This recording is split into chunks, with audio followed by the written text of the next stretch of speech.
Hi guys, welcome back to my YouTube channel once again. In today's tutorial, I'm going to show you the right prompt to use and get these realistic images using a website.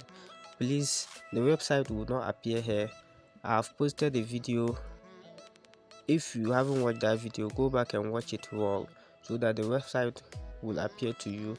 Please, if you are watching the video, watch the video carefully. I mean the last video I posted, so that you'll be able to get the website. Some people always watch it and tell me that they haven't seen the website. Please watch it carefully so that you get the website, and I'll be leaving the link in the description of this video.